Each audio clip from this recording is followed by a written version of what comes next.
नमस्कार दोस्तों, विजय शक्ति में आपका स्वागत है। तो और बताइए, पढ़ाई चल रही है अच्छे से?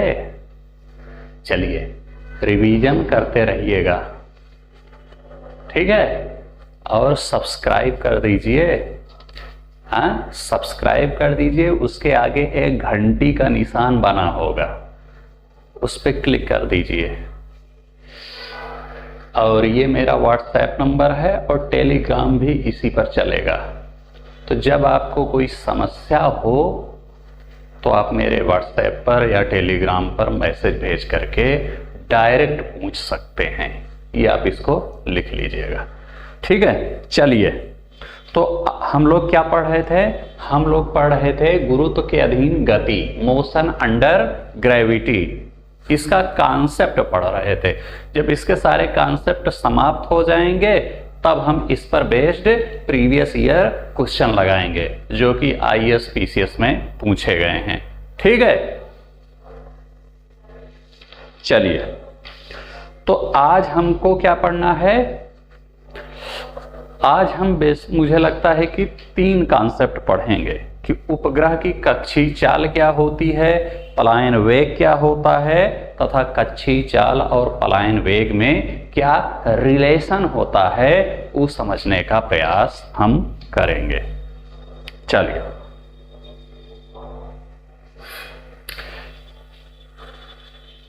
मान लिया ये है पृथ्वी। क्या है? पृथ्वी। ये है सेंटर, ये है पृथ्वी की त्रिज्या RE, ठीक है? या एक मिनट रुक जाओ, पृथ्वी को थोड़ा बड़े से बना देते हैं। हमें क्या पढ़ना है? उपग्रह की कक्षीय चाल।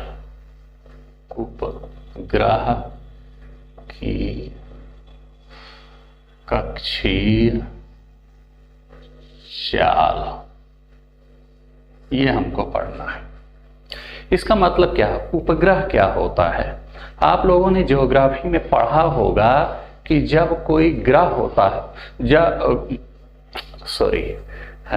आप लोगों ने ज्योग्राफी में पढ़ा होगा कि ग्रह के चारों ओर उपग्रह चक्कर लगाते हैं। जैसे ये पृथ्वी है तो इसके चारों ओर ऐसे ऐसे ऐसे ऐसे उपग्रह चक्कर लगा रहे होते, या ऐसे ऐसे चक्कर लगा रहे होते। चाहे ऐसे लगाएं चाहे ऐसे लगाएं। कुछ उपग्रह प्राकृतिक होते हैं और कुछ उपग्रह मनुष्य द्वारा निर्मित होते हैं।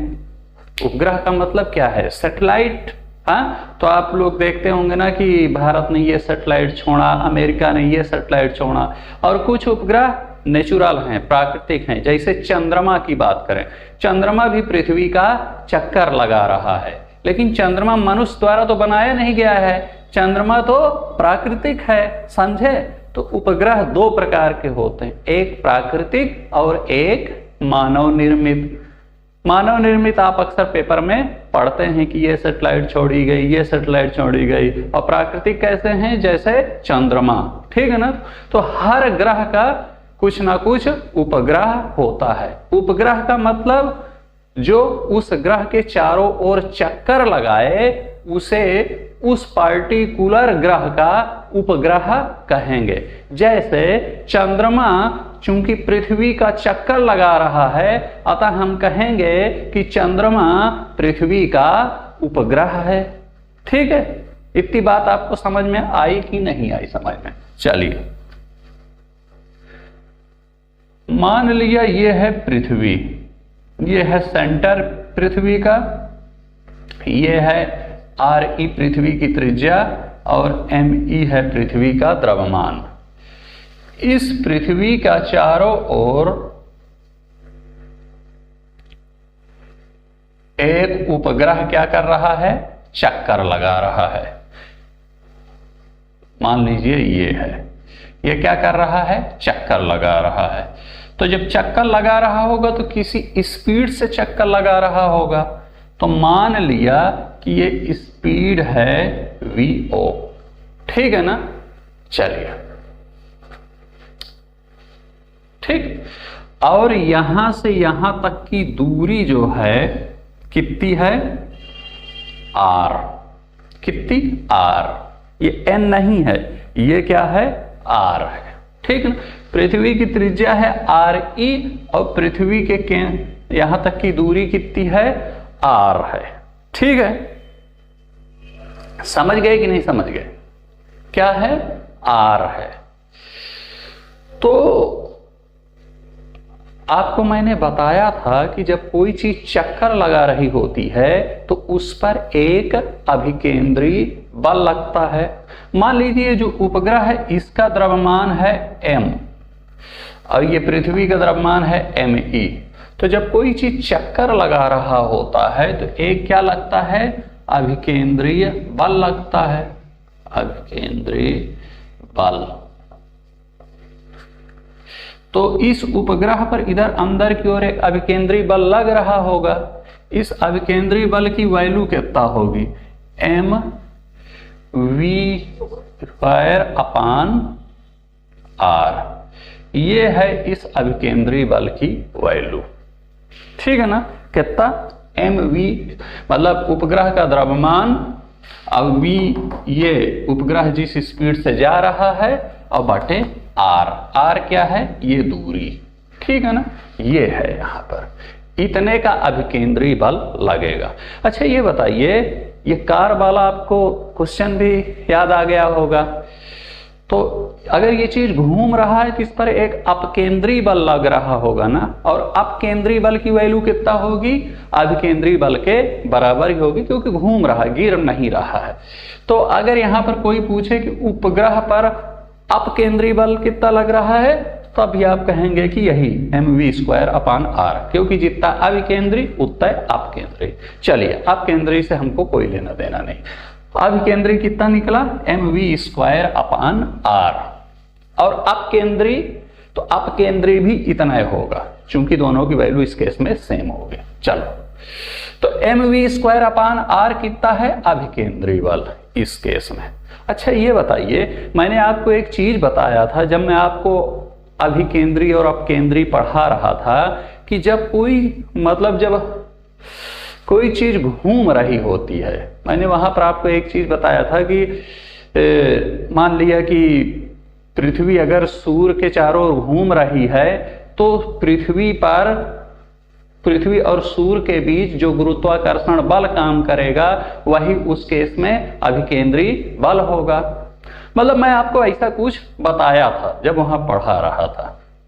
तो इस केस में होगा क्या, इस केस में मान लीजिए ये है, मान लिया उपग्रह और ये है पृथ्वी, हाँ, तो होगा क्या इस केस में, जो इनके और इनके बीच एक पिंड ये है एक पिंड ये है, इनके बीच जो गुरुत्वाकर्षण बल काम करेगा वही इस केस में अभिकेंद्री बल होगा। याद कीजिए मैंने डोरी का उदाहरण दिया था, तनाव का उदाहरण दिया था कि कभी घर्षण बल अभिकेंद्री बल के रूप में काम करने लगता है, कभी तनाव अभिकेंद्री बल के रूप में काम करने लगता है, कभी गुरुत्वाकर्षण बल अभिकेंद्री बल के रूप में काम करने लगता है। तो इस केस में अभिकेंद्री बल के रूप में क्या काम करेगा, इस केस में इसके और इसके बीच, यानी इस उपग्रह और इस पृथ्वी के बीच जो गुरुत्वाकर्षण बल काम करेगा वही अभिकेंद्री बल होगा। तो जरा देखिए कि इसके और इसके बीच, ये पृथ्वी है ये उपग्रह है, इसके और इसके बीच गुरुत्वाकर्षण बल कितना होगा,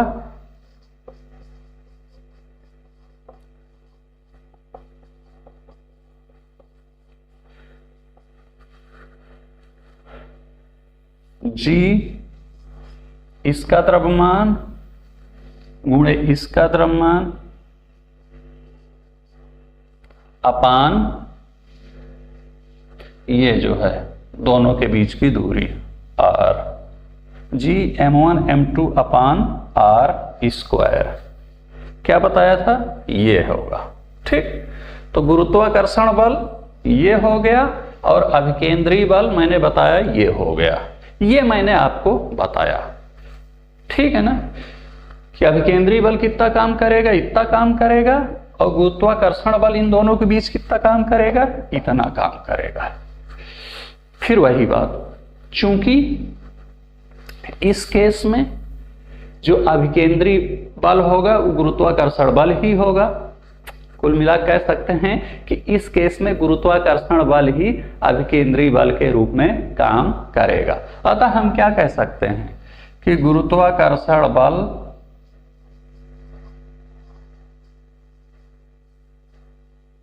बराबर अभिकेंद्री बल लिख सकते हैं कि नहीं? भाई मैं बार बार कह रहा हूं कि जब ऐसी स्थिति बनेगी तो जो गुरुत्वाकर्षण बल होगा वही अभिकेंद्री बल के रूप में काम करेगा। मैं बता रहा हूं आपको बार बार। तो यानी हम लिख सकते हैं ना कि गुरुत्वाकर्षण बल बराबर अभिकेंद्री बल लिख सकते हैं कि नहीं? तो गुरुत्वाकर्षण बल कितना है? Gme गुणे m अपान r स्क्वायर बराबर अभिकेंद्र बल कितना है? mv0 square. v0 कहें, v0 नहीं होता बल्कि vo कक्षीय चाल का मतलब होता है ऑर्बिटल वेलोसिटी, समझे? तो ऑर्बिटल का o लिख देते हैं यहां पर, mv स्क्वायर अपान r ऐसे लिख सकते हैं। चूंकि गुरुत्वाकर्षण बल ही अभिकेंद्रीय बल है अतः हम लिख सकते हैं गुरुत्वाकर्षण बल बराबर अभिकेंद्रीय बल। गुरुत्वाकर्षण बल कितना है? इतना है। अभिकेंद्रीय बल कितना है? इतना है। अब लिख दिया इसको, अब काट दीजिए, ये हो गया, ये m कट गया। हाँ, तो हम क्या लिख सकते हैं इससे कि v स्क्वायर बराबर कितना होगा? Gme अपान r। चलिए एक स्टेप और आगे चलते हैं। तो फिर क्या लिख सकते हैं कि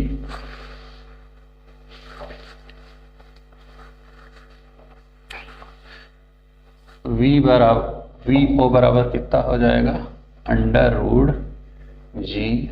Gme अपान r। समझे कि नहीं? क्या लिख सकते हैं? √ Gme अपान r। ये आपका निकल आया। ve क्या है? वही है कक्षीय चाल। ये फार्मूला आप लिख लीजिए और याद कर लीजिए। ve है कक्षीय चाल, me क्या है? पृथ्वी का द्रव्यमान, और re क्या है? r क्या है? ये दूरी। ठीक है ना? चलिए अब यहां नहीं लिखो। समझ गए कि नहीं? तो कक्षीय चाल निकालने के लिए क्या करेंगे? और g की वैल्यू आपको पता है कि कितना होती है? 6.67 × 10⁻11। ठीक है ना? ये g की वैल्यू है। और r क्या है? यहां से उपग्रह की दूरी को क्या कहेंगे? r कहेंगे। इससे आप ही समझ गए कि नहीं समझ गए कि कक्षीय चाल बराबर क्या होता है? √ Gme अपान r। समझ गए? चलिए लिख लीजिए उसको। फिर से एक बार रिकैप कर दें। देखिए, कह रहा है कि उपग्रह की कक्षीय चाल क्या होगी, हमको ये निकाल। तो सबसे पहले समझते हैं कि उपग्रह क्या होता है। ग्रह के चारों ओर जो चीज चक्कर लगाए उसे उपग्रह कहते हैं। चलिए, उपग्रह समझ में आए। आप समझते हैं कि कक्षीय चाल किसे कहते हैं? वो उपग्रह जिस चाल से किसी ग्रह का चक्कर लगाता है उस चाल को उपग्रह की कक्षीय चाल कहते हैं। ठीक है? जैसे ये है पृथ्वी, और मान लिया पृथ्वी का ये एक उपग्रह है, चक्कर लगा रहा है।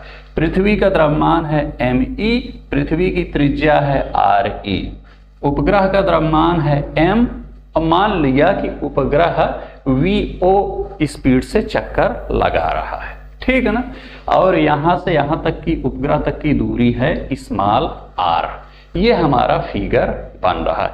हमको निकालना है कि vo कितना होगा, यानी ऑर्बिटल वेलोसिटी कितनी होगी, यानी जो ये उपग्रह है वो किस स्पीड से चक्कर लगा रहा है। यानी हमको निकालना है कि उपग्रह की कक्षीय चाल vo कितना होगी। चलिए, ये स्थिति बन रही है, ये पृथ्वी है, इसके चारों ओर कुछ चीज घूम रहा है। तो मैंने आपको बताया था कि जब कोई चीज किसी का चक्कर लगा रहा होता है तो उस पर एक अभिकेंद्री बल लगता है, यानी उपग्रह पर एक अंदर की ओर अभिकेंद्री बल लग रहा होगा। तो अभिकेंद्री बल की वैल्यू क्या होगी? ये एक सूत्र होता है, इसको रट लीजिए, mv²/r। v वही जिस स्पीड से वो चक्कर लगा रहा है, m उसका द्रव्यमान, और r क्या है? यहां से यहां तक की दूरी, पृथ्वी से उपग्रह तक की दूरी कितनी है? r है। ठीक है ना? तो ये हो गया अभिकेंद्री बल। अच्छा, मैंने एक चीज और बता रहा था कि जब दो पिंड होंगे तो उनके बीच गुरुत्वाकर्षण बल भी लगेगा। तो एक ये है, एक ये है, तो इन दोनों के बीच कुछ ना कुछ गुरुत्वाकर्षण बल भी लग रहा होगा। तो लगा दीजिए, फार्मूला क्या है? g इसका द्रव्यमान गुणे इसका द्रव्यमान बटे दोनों के बीच की दूरी का r²। ठीक है, तो गुरुत्वाकर्षण बल ये। तीसरी चीज मैंने आपको क्या बताई थी कि इस केस में जो गुरुत्वाकर्षण बल लगेगा वही अभिकेंद्रीय बल के रूप में काम करेगा। यानी हम ये कह सकते हैं कि गुरुत्वाकर्षण बल बराबर अभिकेंद्रीय बल लिख सकते हैं। चलिए, तो गुरुत्वाकर्षण बल कितना है? Gm/r², यहां निकाला था, और अभिकेंद्रीय बल क्या है? mv²/r। ऐसे इसको जब काट कूट देंगे तो क्या निकलेगा? v² Gme/r। तो v का फार्मूला ये Gme/r। यहाँ vo क्या है? वही कक्षीय चाल, यानी कि उपग्रह जिस चाल से चक्कर लगा रहा है क्या है? vo है। और me क्या है? पृथ्वी का द्रव्यमान है। g की वैल्यू कितना होती है? g एक कांस्टेंट है, इसकी वैल्यू होती है 6.67 × 10⁻11। और स्मॉल r क्या है? यहां से यहां तक की दूरी, यानी कि पृथ्वी से इसकी दूरी को क्या कहेंगे? r कहेंगे, स्मॉल r कहेंगे। ठीक ना? स्मॉल r और कैपिटल R में है, कंफ्यूज मत होइएगा। स्मॉल r क्या है? यहां से यहां तक की दूरी, और कैपिटल R क्या है? RE लिख दिया है, यानी कि पृथ्वी की त्रिज्या, रेडियस ऑफ अर्थ। ठीक है ना? ये तो ये फार्मूला आप जो है याद रहना चाहिए आपको कि कक्षीय चाल का फार्मूला कितना होता है? ये होता है। लिख लिया कि नहीं आपने?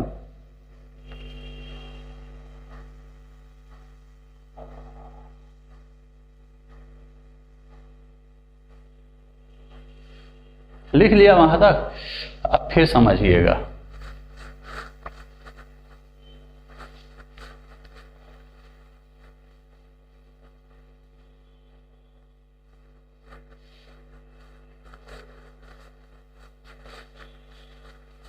बोर्ड छोटा इसलिए बड़ी दिक्कत हो जाती है।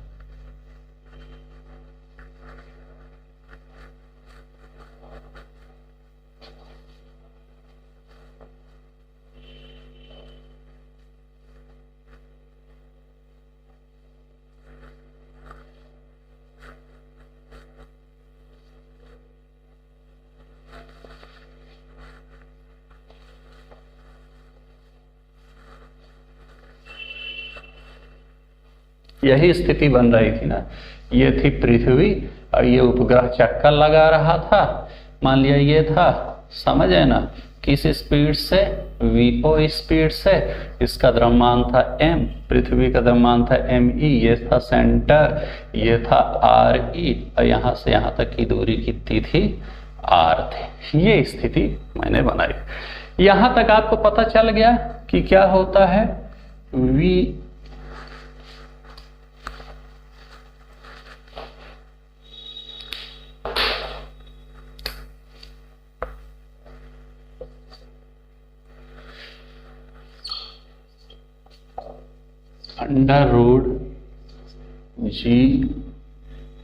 √Gme/r। एक तो आप ये रट लीजिए, ठीक है। चलिए, एक चीज आप ये बताइए, मैंने आपको बताया था, इधर देख लिए कि स्मॉल g बराबर क्या होता है? कैपिटल G me/re² होता है। ये मैंने पिछले लेक्चर में आपको बताया था। ये एक फार्मूला होता है कि गुरुत्वीय त्वरण निकालना है तो कैपिटल जी गुणे मास ऑफ अर्थ बटा रेडियस ऑफ अर्थ का होल स्क्वायर। यहां से आप ये निकाल सकते हैं क्या कि जी एम ई बराबर होगा जी आर ई स्क्वायर। निकाल सकते हैं क्या? बिल्कुल निकाल सकते हैं। तो उसमें पुट कर दीजिए कि V0 बराबर under root G M E की जगह इसको रख दीजिए जी आर ई का होल स्क्वायर अपान आर। ठीक है ना? ये अंडर रूट सब पे है, याद रखिएगा, कंफ्यूज मत होइएगा। आर पर भी है, यहां पर भी अंडर रूट सब पर है। ठीक है ना? ये होगा। चलिए इसको अब लिख सकते हैं कि VO बराबर होगा, ये R इधर चला जाएगा, R E under root G upon R. ठीक, तो एक फार्मूला ये हो गया। मैं अलग अलग फार्मूला इसलिए बता रहा हूं कि क्वेश्चन में जैसा दिया रहेगा। क्वेश्चन में अगर ME की वैल्यू नहीं दे रखी है तो ये वाला फार्मूला यूज कर लीजिएगा, समझे? तो दूसरा आप ये रट लीजिए कि आर ई बराबर होता है under root G upon are.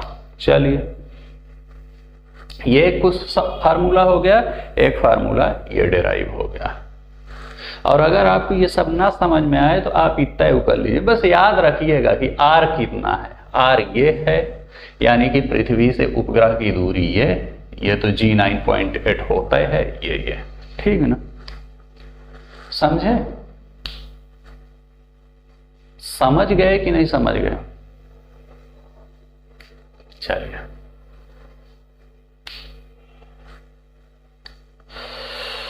एक तीसरी स्थिति मुझे बताइए, इसको मिटा देता हूं।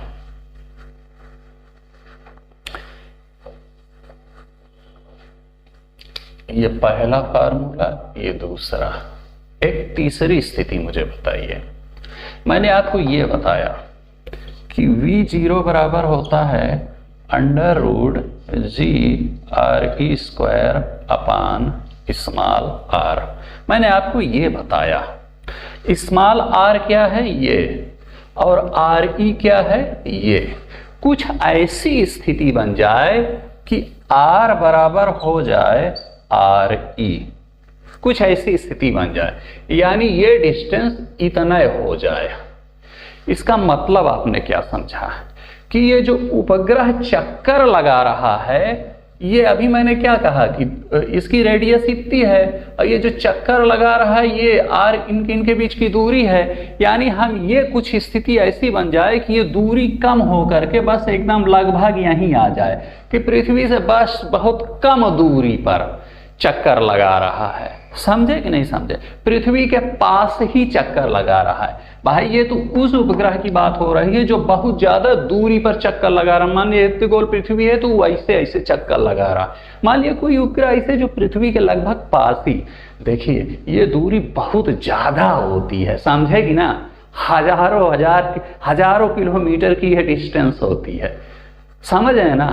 तो वहां पर आप यह ना समझिएगा कि पृथ्वी से एकदम रगड़ करके बात कर रहा हूं। मान लिया कि ये पृथ्वी है और थोड़ा सा भी डिफरेंस, मान लिया ये पृथ्वी है इसे, मान लिया कोई अगर ऐसे यहां पर भी ऐसे ऐसे ऐसे लगा रहा है लगभग, तो हम कहते हैं कि लगभग जो है ये सट के ही लगा रहा है, हम ये मान सकते हैं। बाकी एकदम सट के तो थोड़ी रगड़ के होगा, क्योंकि डिस्टेंस बहुत ज्यादा है। मान लिया कहीं 5, ये दूरी है 5000, और एक मैं आपको बता दूं कि लगभग यहां से 2 किलोमीटर की दूरी पर ऐसे ऐसे चक्कर लगा रहा है, तो 5000 की तुलना में 2 बहुत कम होगा, तो हम ये कह देंगे कि ये लगभग 60 के ही लगा रहा है। और जब 60 के लगा रहा है तो ये त्रिज्या और ये आर की वैल्यू कितना हो गई? बराबर हो गई। कुल मिला के आर ई बराबर आर हो गया, समझे? तो यहां पुट कर दीजिए तो क्या हो जाएगा? अंडर रूट जी आर ई का स्क्वायर, आर की जगह आर ई रख दीजिए, ठीक है ना? काट दीजिए तो कितना हो जाएगा? अंडर रूट जी आर ई हो जाएगा। तो कितना हो जाएगा, V0 बराबर √GRE।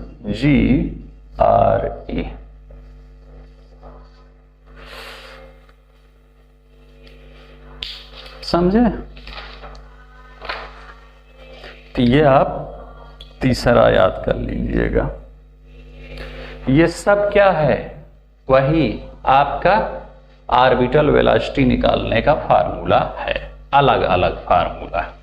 एक जगह फिर से लिख दूं क्या आपको,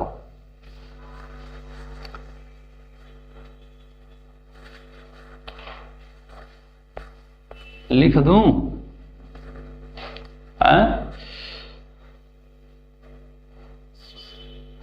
V बराबर √GME/R, ये है। दूसरा क्या है, V बराबर RE/G/R।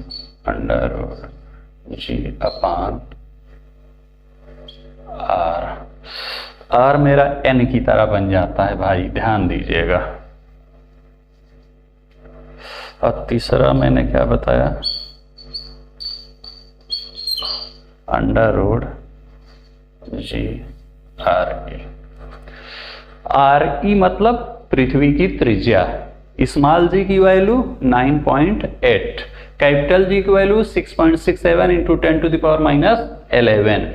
ME मतलब मास ऑफ अर्थ, E का मतलब अर्थ है, यानी कि पृथ्वी का द्रव्यमान। ये तीन आपको फार्मूला तैयार हो गए।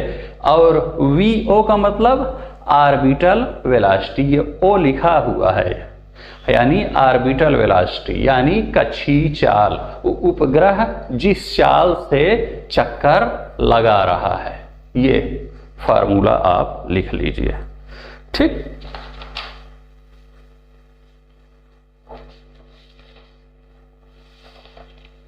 तो उपग्रह की कक्षीय चाल निकालने का आपको फार्मूला पता हो गया कि नहीं? कैसे आया? अगर वो सब चीज ना समझ में आया होगा तो ये तीन चीज रट लीजिएगा, बस बाढ़ में जाए, वो समझ में आए ना आए, वो तीन चीज रट लीजिएगा। और ये आपको याद होना चाहिए कि RE क्या है, ये है। और लेकिन इस वाले फार्मूला में याद रखिएगा कि ये स्थिति तब होगी जब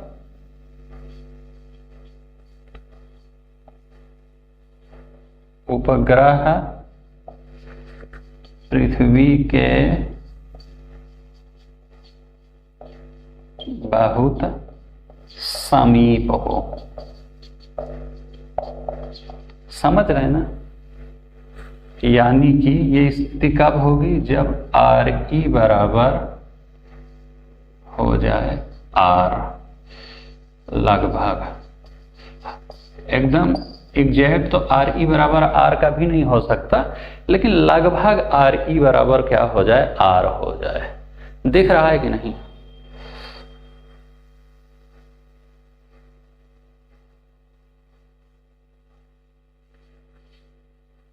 अरे भाई, इस पर लिखा हुआ है कि जब उपग्रह पृथ्वी के बहुत समीप हो। बोर्ड इतना छोटा है, क्या करूं?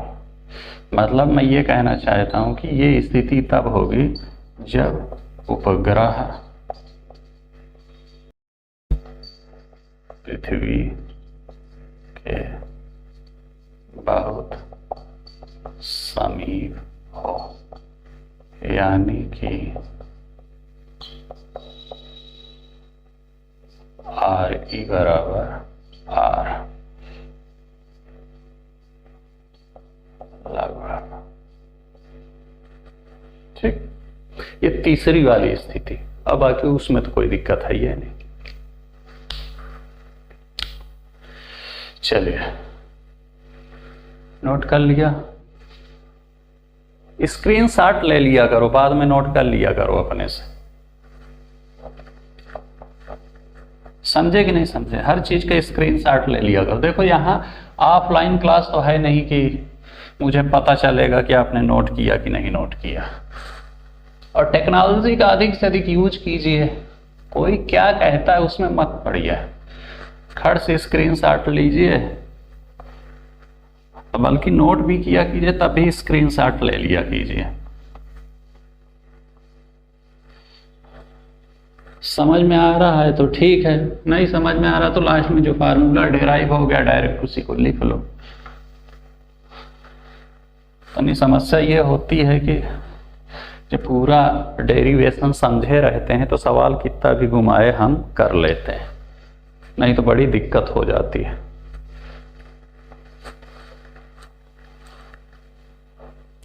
चलिए, कच्छी चाल को क्या कहते थे? क्या कहते थे कच्छी चाल को? एस्केप वेलोसिटी, ऑर्बिटल वेलोसिटी, उसको दिखाते थे VO से, O फॉर ऑर्बिटल। यहां है पलायन वेग।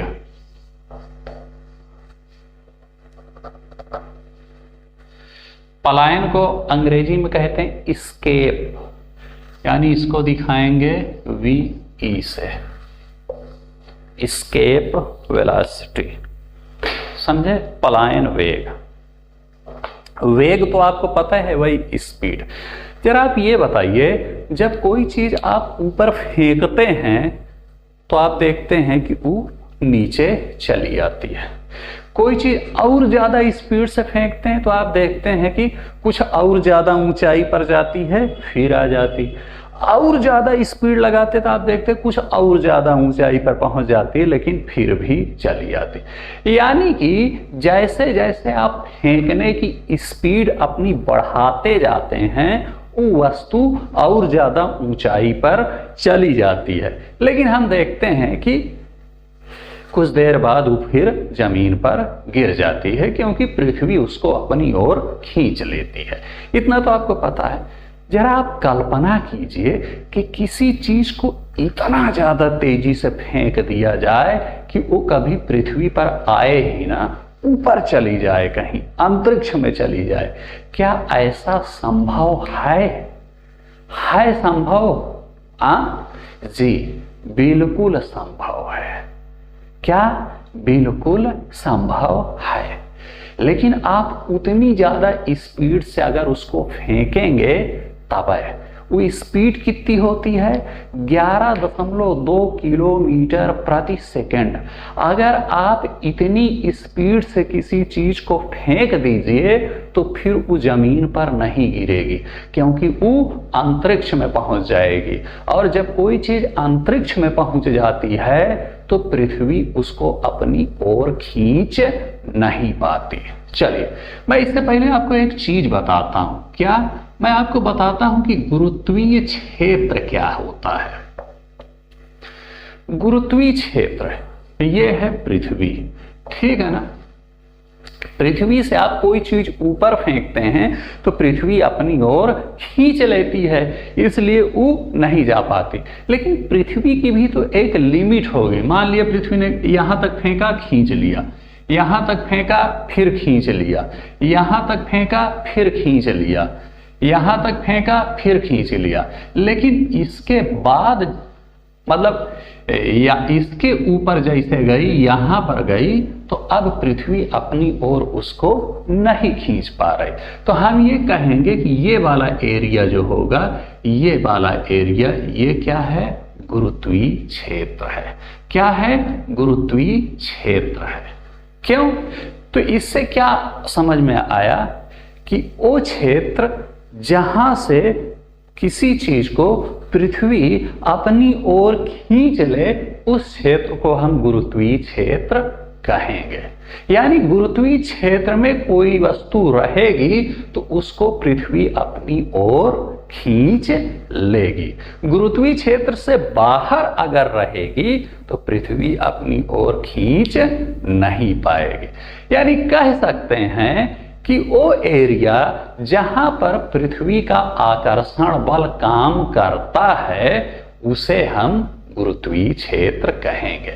गुरुत्वीय क्षेत्र के बाहर अगर वस्तु चली जाएगी तो पृथ्वी का आकर्षण बल उस पर काम नहीं करेगा, और पृथ्वी का आकर्षण बल काम नहीं करेगा यानी कि पृथ्वी उसे अपनी ओर नहीं खींचेगी, और अगर पृथ्वी उसे अपनी ओर नहीं खींचेगी तो वो पृथ्वी पर नहीं आएगा। मैं बार बार कह रहा हूं कि वो चीज नीचे इसीलिए गिरती क्योंकि पृथ्वी खींच लेती है, और एक एरिया फिक्स है यही वाला। जहां तक अगर वस्तु रहेगी तो पृथ्वी खींच लेगी, इसके ऊपर चली जाएगी तो पृथ्वी खींच नहीं पाएगी, पृथ्वी का कोई बस नहीं चलेगा उस पर। तो चलिए हम कुछ ऐसा करें कि जो वस्तु हम फेंक रहे हैं उसको, ये जो लिमिट है पृथ्वी की, यानी ये गुरुत्वीय क्षेत्र जो है इसके ऊपर चली जाए। अब इसके ऊपर कब जाएगी? जब बहुत ज्यादा स्पीड से फेंकेंगे। मान लिया हमने थोड़ी स्पीड से फेंका तो वस्तु यहीं पहुंची, और ये तो गुरुत्वीय क्षेत्र यहां तक है, यानी पृथ्वी इसको अपनी ओर खींच लेगी। थोड़ा और स्पीड लगाया तो फिर खींच लेगी, क्योंकि अभी थोड़ा और लगाया फिर खींच ली, थोड़ा और लगाया फिर खींच ली, थोड़ा और लगाया फिर खींच ली।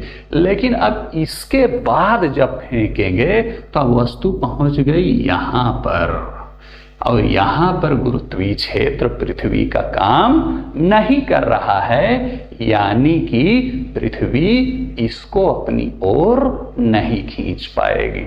समझे?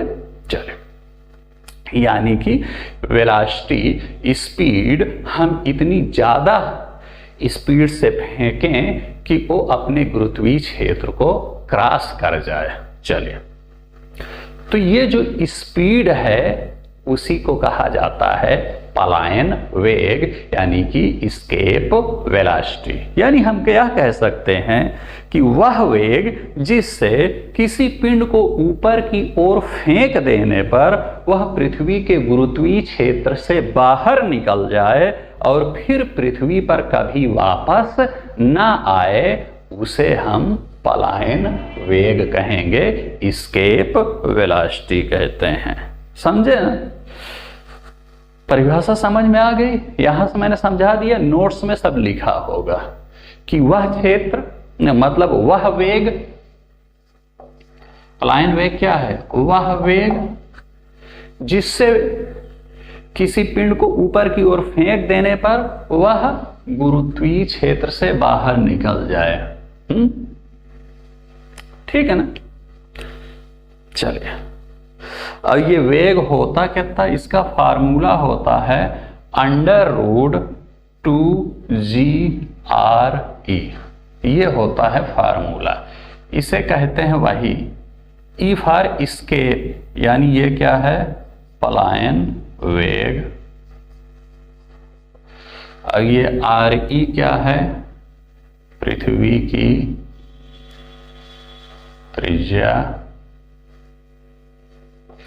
और g क्या है? 9.8, आपको पता है होता है कि मीटर पर सेकंड स्क्वायर। ये फार्मूला है, समझे? इस फार्मूले को आप रट लीजिए।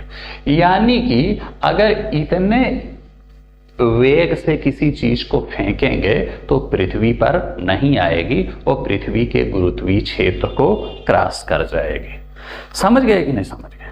हाँ, देखिए re क्या है? पृथ्वी की त्रिज्या होती है, और re की वैल्यू होती है 6400 किलोमीटर, यानी कि पृथ्वी की त्रिज्या कितना होती है? 6400। और g की वैल्यू 9.8 होती है, लेकिन उसको लगभग में 10 लिखते हैं। समझे ना? तो इसमें जब आप पुट कर देंगे इस सारी चीज को तो आपको कितना मिलेगा? लगभग re 6400 कर दीजिए, g 10 कर दीजिए, तो ये लगभग आपको मिल जाएगा 11.2 किलोमीटर पर सेकंड।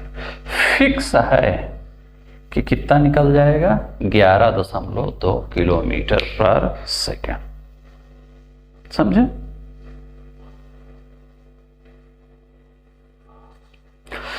समझ गए कि ना? कितना निकलेगा? 11.2 किलोमीटर पर सेकंड। यानी कि स्पीड अगर आपकी उस चीज को फेंकने की 11.2 किलोमीटर पर सेकंड है तो वो चीज कभी नीचे नहीं आ पाएगी। लेकिन जरा सोचिए कि ये 11.2 किलोमीटर पर सेकंड होता क्या था? यानी कि 1 सेकंड में 11.2 किलोमीटर की दूरी तय करे, आप इतना ही ताकत से फेंकिए, समझे कि नहीं, ऊपर की ओर। और 11.2 किलोमीटर आप समझिए लगभग 11 किलोमीटर कितना हो जाएगा। आप पत्थर लीजिए, 1 सेकंड में कहां पहुंच जाए, 11.2 किलोमीटर।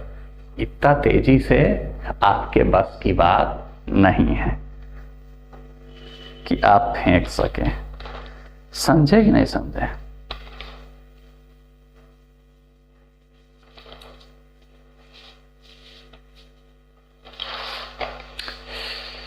इंसान के बस की बात नहीं है कि 1 सेकंड में 11.2 किलोमीटर की दूरी तय करवा दे। तो फिर ये बस के किसके बात है? क्रायोजेनिक इंजन के। आपने देखा होगा कि जब रॉकेट छोड़ा जाता है तो कहा जाता है कि उसमें क्रायोजेनिक इंजन का इस्तेमाल किया गया है, इसलिए क्योंकि क्रायोजेनिक इंजन के अंदर ये क्षमता होती है कि वो स्पीड को इतना कर दे। और मैंने आपको ये कहा कि जब इतनी स्पीड से फेंका जाएगा तो वो नीचे नहीं आएगा। इसीलिए अंतरिक्ष में जब किसी सैटेलाइट वगैरह को छोड़ना होता है तो क्रायोजेनिक इंजन का इस्तेमाल करते हैं ताकि स्पीड इतनी हो जाए और वो गुरुत्वीय क्षेत्र के बाहर निकल जाए और फिर नीचे ना आ पाए, नहीं तो रॉकेट बार बार नीचे गिर जाएगा। समझे कि नहीं? अच्छा, एक चीज ये देखिए, इस फार्मूले को ध्यान में देखिए, इधर देखिए, इससे क्या समझ में आ रहा है कि अगर RE ज्यादा होगा तो VE ज्यादा होगा।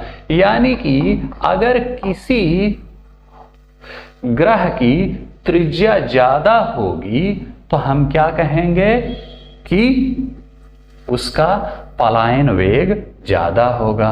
यानी ग्रह अगर त्रिज्या ज्यादा मतलब ग्रह अगर बड़ा है तो उस पर पलायन वेग ज्यादा देना पड़ेगा किसी चीज को फेंकने के लिए। तो बृहस्पति ग्रह आपने सुना होगा कि बहुत बड़ा होता है, बहुत बड़ा होता है। यानी ये तो RE, ये अर्थ के लिए निकाला था इसलिए यहाँ RE लिख दिया। बृहस्पति के लिए निकालिएगा तो बृहस्पति वाला R डाल दीजिएगा। ये सब के लिए कुल मिलाकर के यही फार्मूला होगा सारे ग्रह के लिए, लेकिन यहाँ मैंने पार्टिकुलर अर्थ के लिए निकाला था। समझे कि नहीं समझे? तो इसलिए मैंने VE RE यूज किया। ये सब ग्रह के लिए अगर बृहस्पति का ग्रह बहुत बड़ा होता है, यानी बृहस्पति की त्रिज्या बहुत बड़ी होती है, और बृहस्पति की त्रिज्या जब बहुत बड़ी होगी तो हम क्या कहेंगे कि बृहस्पति ग्रह पर एस्केप वेलोसिटी बहुत ज्यादा होगी। यानी हम ये कह सकते हैं कि बृहस्पति ग्रह पर से अगर किसी चीज को ऊपर फेंकना है तब ये वैल्यू बहुत ज्यादा होगी। तो बृहस्पति पर कितना होती है? 60 किलोमीटर पर सेकंड। यानी आप बृहस्पति ग्रह पर खड़े हैं और आप चाहते हैं कि ऊपर कोई चीज फेंक दिया जाए और वो फिर बृहस्पति ग्रह की जमीन पर ना आए तो आपको 60 किलोमीटर पर सेकंड की स्पीड देनी पड़ेगी। चलिए एक चीज समझिए, अगर RE छोटा हो तो VE कम हो जाएगा।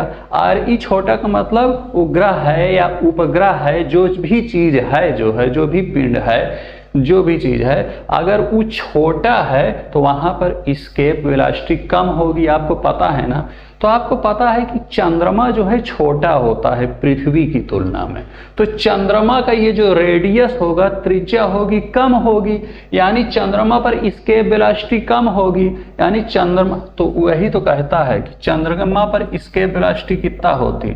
चंद्रमा पर एस्केप वेलोसिटी आपकी होती है 2.3 किलोमीटर पर सेकंड। हाँ, यानी चंद्रमा पर इतना है और बृहस्पति पर इतना, क्योंकि चंद्रमा का त्रिज्या छोटी है, चंद्रमा पृथ्वी से छोटा है। चलिए इतना आपको समझ में आ गया। ये देखिए चंद्रमा वाला, देखिए चंद्रमा पर होता क्या है कि उसकी त्रिज्या बहुत कम है। चंद्रमा छोटा है ना, पृथ्वी की तुलना में बहुत छोटा है, समझे? चलिए, तो वहां पर एस्केप वेलोसिटी कितनी होगी? 2.3 किलोमीटर। और एस्केप वेलोसिटी में मैंने क्या बताया कि वह स्पीड जिससे किसी चीज को फेंक दिया जाए तो वो फिर नीचे ना आए। चंद्रमा पर होता क्या है कि 2.3 किलोमीटर पर सेकंड, यानी ऐसा फेंकिए कि 1 सेकंड में 2.3 किलोमीटर पहुंच जाए। ये वैल्यू बहुत कम होती है, समझे? क्या होती है? बहुत कम होती है 2.3 किलोमीटर। जनरली देखा जाता है कि हवाओं की स्पीड भी 2.3 किलोमीटर से ज़्यादा हो जाती है कभी कभी, ठीक है ना। तो हवा भी अगर 2.3 किलोमीटर से ज़्यादा अगर वेलोसिटी प्राप्त कर ली तो हवा ऊपर निकल जाएगी। भाई मैंने कहा कोई भी चीज़ जो 2.3 किलोमीटर से ज़्यादा हो ऊपर निकल जाएगी, हाँ, और वो नीचे नहीं आएगी। चंद्रमा पर अगर खड़े हैं तो चंद्रमा पर देखा जाता है क्या कि हवा भी जो है पलायन कर जाती है, क्योंकि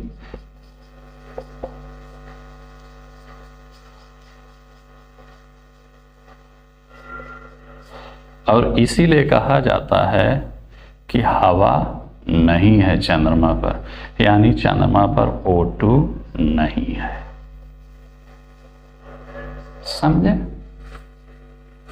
तो जब कोई पूछे कि चंद्रमा पर O2 क्यों नहीं है, भैया इसलिए नहीं है क्योंकि चंद्रमा पर इसके वेलोसिटी बहुत कम है, 2.3 है, यानी कि हवा भी इसके वेलोसिटी प्राप्त कर लेती है और उसको छोड़ करके ऊपर निकल जाती है, पहुंच जाती है, समझे? चले, एक चीज आप बताइए मुझे, इससे इतना आपको समझ में आ गया? यहां दिख रहा है ना कि आपने देखा होगा, कहते हैं कि अंतरिक्ष में आदमी तैरता रहता है।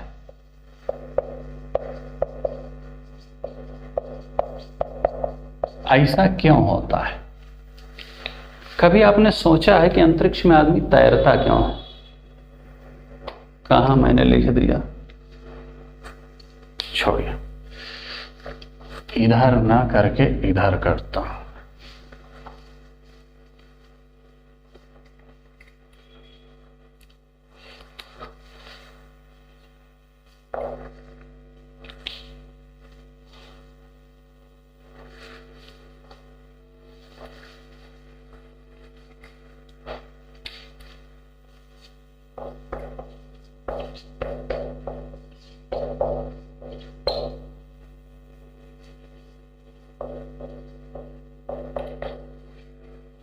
जब आप देखते होंगे कि एस्ट्रोनॉट तो थोड़ा सा जैसे तैर रहे होते हैं, कभी टीवी वीवी देखिए या यूट्यूब पे देखिएगा कि वो अंतरिक्ष में तैर रहे होते हैं, वो ऐसे जैसे हम जमीन पर खड़े होते हैं, ऐसा नहीं होता।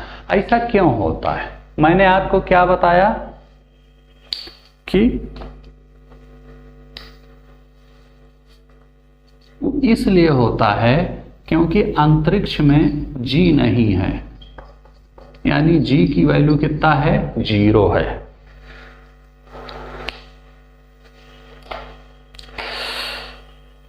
बताया था ना आपको कि ऊपर जाने पर जी की वैल्यू कम होती जाएगी, यानी हम ये कह सकते हैं कि अंतरिक्ष में जी की वैल्यू कम होगी।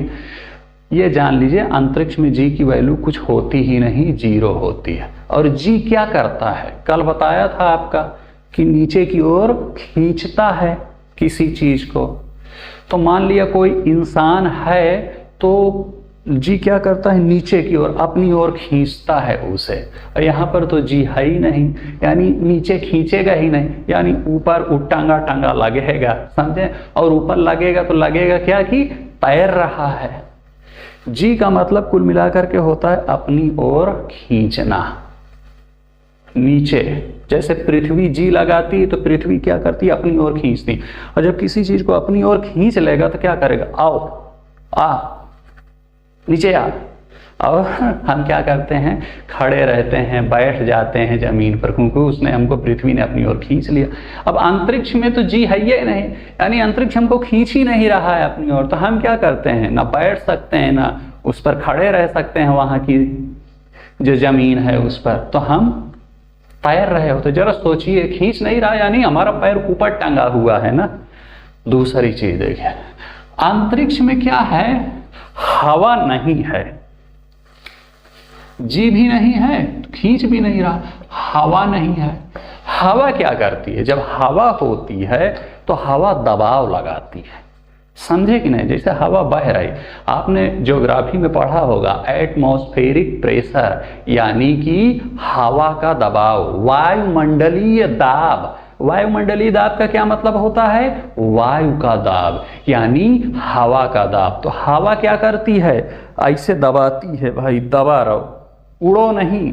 जब कोई चीज उड़ने लगती है तो हम क्या कहते हैं? दबा दो ना उसको, दबा दो।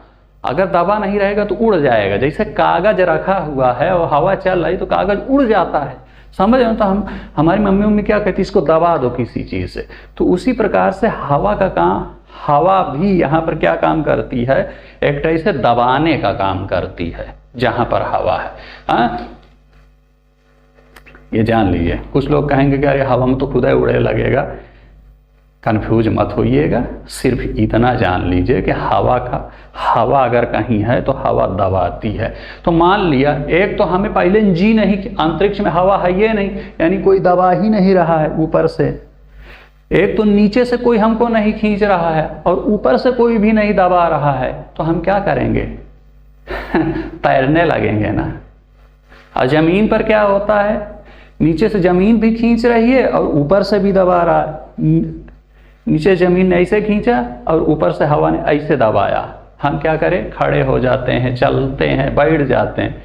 लेकिन अंतरिक्ष में ना हवा है न जी है, यानी ना कोई दबाने वाला है ना कोई खींचने वाला है। तो क्या करेंगे? हम ऊपर टंगे रहेंगे और इधर उधर तैरेंगे। कभी इधर चला गया, अब हवा नहीं है, हवा ऊपर से भी दबाती है, इधर से भी दबाती, इधर से भी दबाती है, तो हम सही स्थिति में रहते। वहां तो कोई दबाने वाला है ये नहीं, जिधर जाओ उधर चले जाओ। इसको एक नॉर्मल उदाहरण समझ लीजिए कि हमारे पिताजी का हमारे ऊपर प्रेशर रहता है। कहाँ जा रहे हो, क्या कर रहे हो? हाँ, तो हम लिमिट में रहते हैं। लेकिन उनका अगर कोई प्रेशर रहे ना, तो चाहे हम इधर जाएं, उधर जाएं, ऊपर जाएं, नीचे जाएं, कुछ जाएं, जिधर उड़ें, जिधर तैरें, वही नहीं रहेगा। तो कुल मिलाकर वही है कि अंतरिक्ष में इंसान इसलिए तैरता है कि वहां ना जी होता है और ना हवा होती है। हवा नहीं यानी दाब नहीं, ठीक है ना? ये मान लिया इंसान है, तो जी होता तो इधर खींचता, दाब होता तो इसको इधर दबाता, ऐसे दबाता, और जी इसको ऐसे खींचता, और दाब क्या करता? ऐसे वो करता। लेकिन दोनों नहीं है, तो क्या करता है इंसान? ऐसे अपना तैरने लगता है। चलिए छोड़िए। तो इतना आपको समझ में आ गया कि नहीं समझ में आ गया? पलायन वेग आपको समझ में आ गया, एस्केप वेलोसिटी, और कच्छी चाल भी आपको समझ में आ गया। कच्छी चाल भी समझ में आ गया और पलायन वेग भी आपको एस्केप वेलोसिटी भी समझ में आ गई, ऑर्बिटल वेलोसिटी भी समझ में आ गई। अब हमको समझना है कि दोनों में संबंध क्या होता है।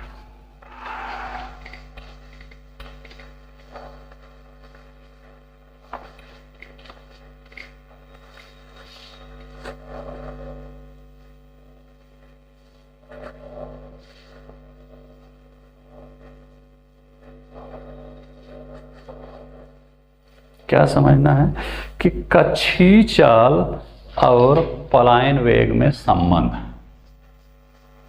कच्छी चाल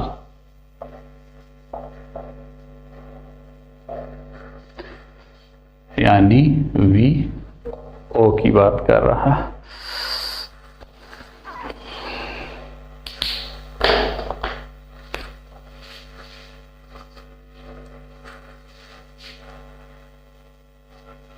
वी ओ, और पलायन वेग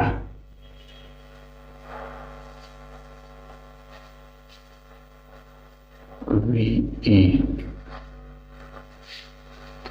में संबंध हमको निकालना है। ये हमको निकालना है कि v और ve में क्या संबंध होगा? समझे भैया? क्या समझे? इतना समझे कि नहीं?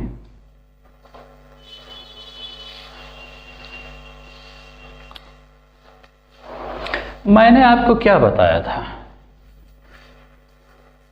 कि कोई भी उपग्रह अगर पृथ्वी के समीप चक्कर लगा रहा है, वही RE बराबर क्या हो जाए? R हो जाए।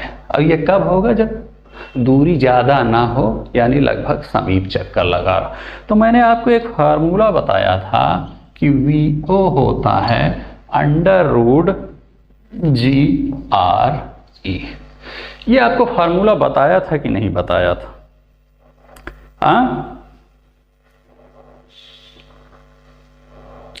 बताया था ना आपको? ये तब बताया था जब ये स्थिति हो, यानी कि पृथ्वी के बहुत समीप चक्कर लगा रहा हो। ये होता है, मैंने आपको पहले बताया था। क्या होता है? √GRE होता है। VO का फार्मूला, ऑर्बिटल वेलोसिटी। एक फार्मूला मैंने आपको और बताया था कि VE कितना होता है? √2GRE। आपको बताया था कि नहीं? √2GRE मैंने आपको बताया होगा। कहाँ बताया था? जब मैं आपको अभी पलायन वेग समझा रहा था तो मैंने क्या बताया कि एस्केप वेलोसिटी कितना होती है? √2GRE।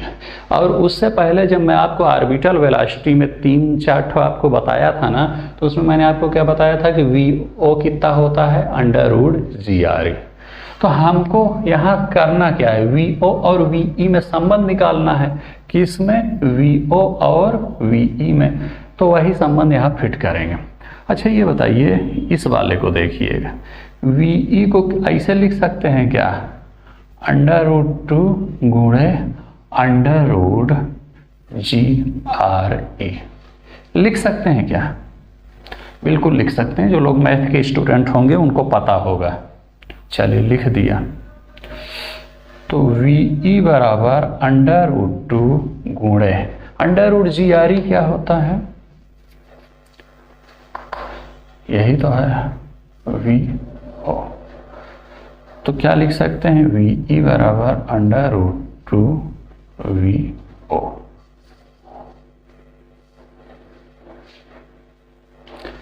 यहां से ये निकल आया।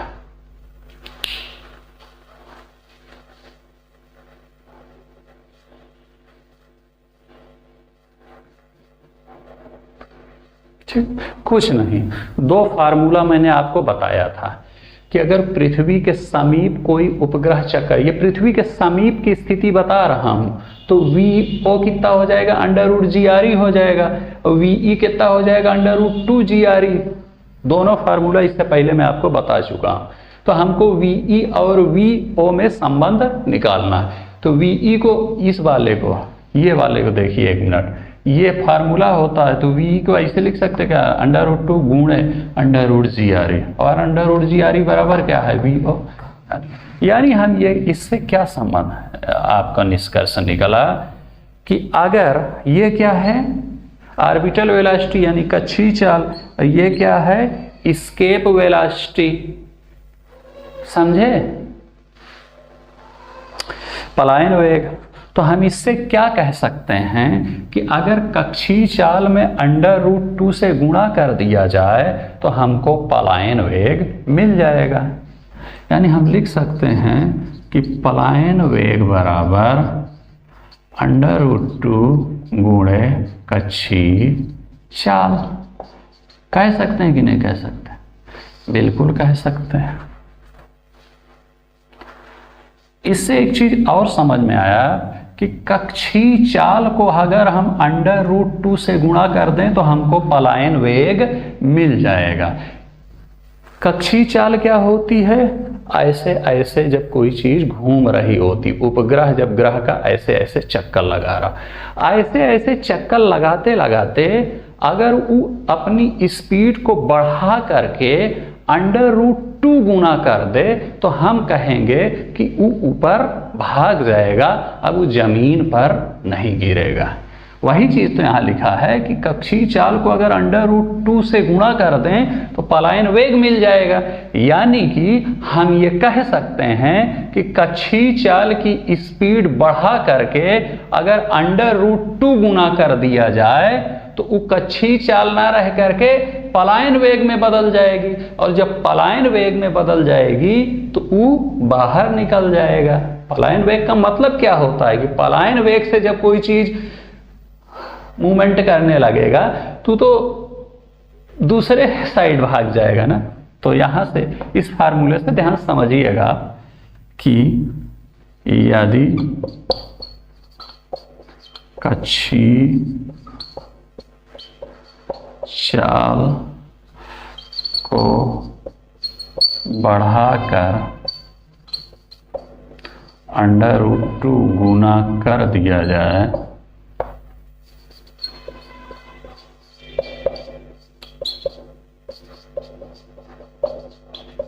तो वह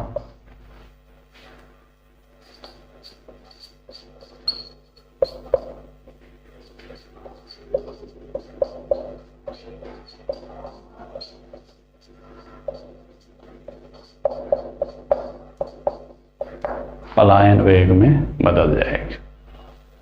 समझे?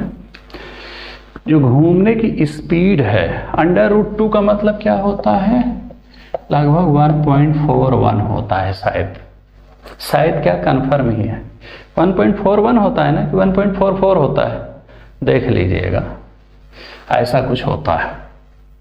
यानी कि कोई अगर है, मान लिया कोई की स्पीड 10 है तो 10 को √2 गुना का मतलब क्या होता है 10 गुणे 1.41 यानी क्या हो 14।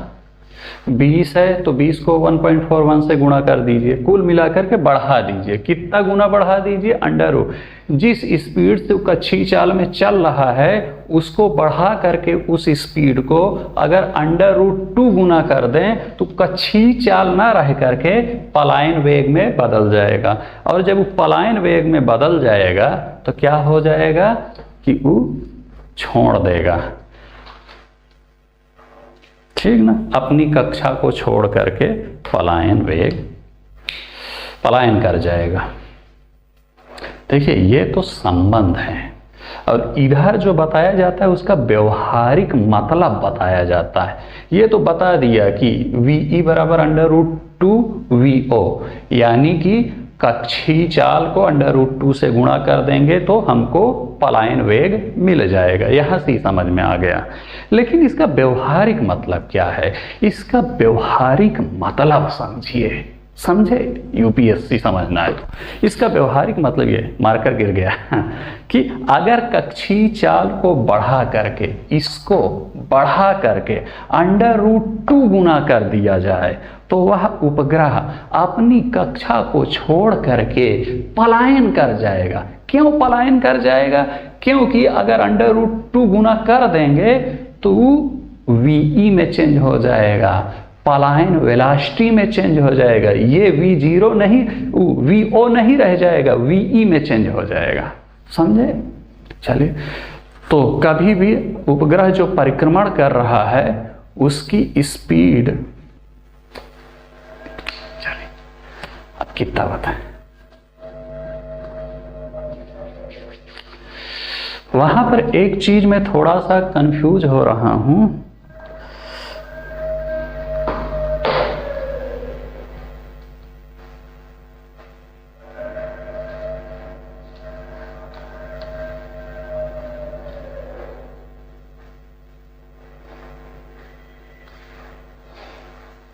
एक मिनट,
तो समझ में आ गया ना। चलिए उसको मैं देख करके कल बताऊंगा। वहाँ थोड़ा सा मैं मीटर और किलोमीटर के चक्कर में कंफ्यूज हो रहा हूँ कि मीटर को किलोमीटर से कैसे मल्टीप्लाई कर दिया, ठीक ना। मुझे कुल मिला के वहाँ पर पता करना है कि कक्षीय चाल। कभी कभी माइंड हैंग कर जाता है, बहुत छोटी चीज़ है, हो सकता है आप लोगों को चीज़ समझ में आ गई हो, मुझे हैंग कर गया मेरा माइंड। हाँ, मुझे निकालना था कि कक्षीय चाल कितना होगी, और कक्षीय चाल का मैंने एक फार्मूला बताया था कि VO बराबर √GRE।